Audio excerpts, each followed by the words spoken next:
រឿងខ្សែថៃរមិលគុណកាលគ្រាព្រះសម្មាសម្ពុទ្ធទ្រង់គង់នៅវត្តជាតិពុនព្រះពុទ្ធអង្គតែងតែសម្ដែងព្រះធម៌ទេសនាទៅដល់មនុស្សទូទៅដោយមិនមានការរើសអើងឡើយក្នុងសម័យនោះលោកអនាថបណ្ឌិតកសិទ្ធិមានសម្លាញ់ជាសទ្ធិជនបទម្នាក់ដែលមិនដឹងគុណមិត្តឡើយទើបព្រះពុទ្ធអង្គយកនិទានជាដកមកសម្ដែងឲ្យឃើញពីទោសនៃក្តីអកតញ្ញូទុកជាការអប់រំដល់មនុស្សទូទៅមនាលភិក្ខុតើអ្នកទាំងឡាយកំពុងជជែកគ្នាអំពីរឿងអ្វីដែរបបិទ្ធព្រះអង្គដ៏ចម្រើនពួកយើងកំពុងពិភាក្សារឿងសទ្ធិជនបទម្នាក់ជាសម្លាញ់របស់អនាថបណ្ឌិតកសិទ្ធិគឺជាមនុស្សរមិលគុណមនាលភិក្ខុទាំងឡាយការរមិលគុណគឺជាក្តីវិនិច្ឆ័យយ៉ាងធ្ងន់ធ្ងរដែលបុគ្គលគួរតែដកចោលបបិទ្ធព្រះអង្គសូមព្រះអង្គមេត្តាសម្ដែងឱវាទជាទីកាត់ឡើងនៃបញ្ញាដល់ពួកយើងខ្ញុំព្រះករុណាផងមនាលភិក្ខុចូលត្រង់ត្រាប់ដោយយកចិត្តទុកដាក់ចុះក្នុងគ្រាកន្លងទៅហើយ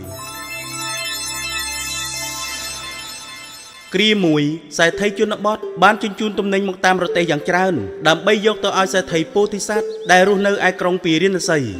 ណែនេះក្រុមនេះគឺជាទំនិញរាប់រយប្រភេទដែលអ្នកត្រូវនាំទៅឲ្យសម្លាញ់របស់យើងនៅឯក្រុងពារាណសីណា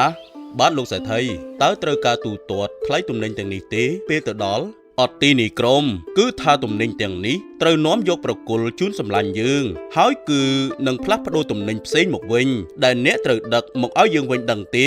បាទលោកសេដ្ឋីខ្ញុំយល់ហើយសូមលោកសេដ្ឋីទុកចិត្តចុះនេះក្រុមក៏បានចាត់ចែងទំនិញដាក់រទេះដែលមានចំនួនយ៉ាងច្រើនរួចរាល់ហើយក៏ចេញដំណើរទៅកាន់ក្រុងពារាណសីយ៉ាងប្រុងប្រយ័ត្នខ្ពស់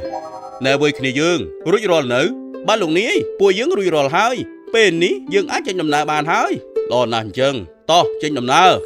នៅទីបំផុតក្រុមរទេះក៏បានដឹកទំនិញមកដល់ក្រុងពារាណសីដោយសុវត្ថិភាពទើបនាំគ្នាបររទេះសម្ដៅទៅកាន់ភូមិគ្រឹះរបស់លោកសេដ្ឋីក្រុងពារាណសីតែម្ដងអូអ្នកទាំងឡាយមកដល់ហើយឬ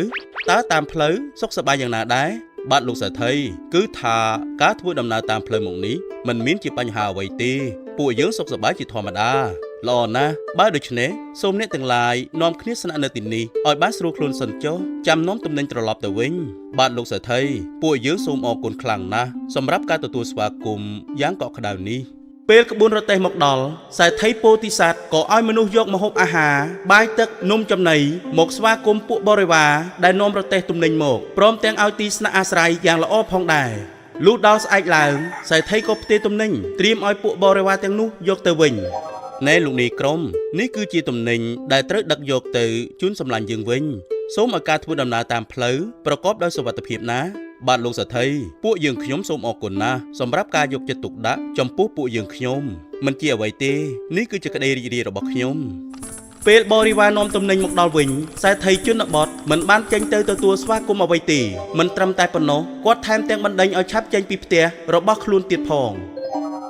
ណែវយគ្នាយើងនាំគ្នាទៅរកបាយទឹករៀងៗខ្លួនទៅលោកនាយដូចជាមិនសមទេគិតទៅយើងមកពីចម្ងាយគួរណាស់តែលោកសេដ្ឋីទទួលបាយទឹកមួយពេលវាដែលទៅអស់ប្រមាណទៅពួកយើងគួរជាអ្នកដឹកទំនិញជូនគាត់សោះមិនគួរធ្វើបែបនេះដាក់យើងទេ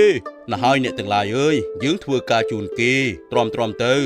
ក្រោយមកសេដ្ឋីជនបទត្រៀមទំនិញរួចរាល់ហើយក៏ហៅពួកបរិវារទាំងនោះមកឲ្យជញ្ជូនទំនិញទៅបដូរជាមួយនឹងសម្លាញ់ម្ដងទៀតលោកនាយខ្ញុំបារម្ភថាលោកសេដ្ឋីនិយាយល្អជាមួយពួកយើងតែពេលត្រូវប្រើទេខ្ញុំក៏គិតអញ្ចឹងដែរលោកនាយបើដូច្នេះមានតែយើងកុហកគាត់ម្ដងទៅយ៉ាងម៉េចដែរចាំមើលយើងគិតមើលសិនថាគួរធ្វើយ៉ាងណាទើបជាការប្រមានដ៏ល្អមួយចំពោះលោកសេដ្ឋីនេះពួកបរិវារខ្លាចក្រែងលោកសេដ្ឋីធ្វើដាក់ខ្លួនដូចមុនទៀតក៏នាំគ្នាកុហកសេដ្ឋីថាចោលប្លន់ទំនិញទាំងអស់ហើយក៏នាំយកទំនិញទាំងនោះទៅចែកគ្នាអស់ទៅទីបំផុតសេដ្ឋីជនបទមិនបានទំនិញត្រឡប់មកវិញឡើយសូម្បីតែក្រណាត់មួយកី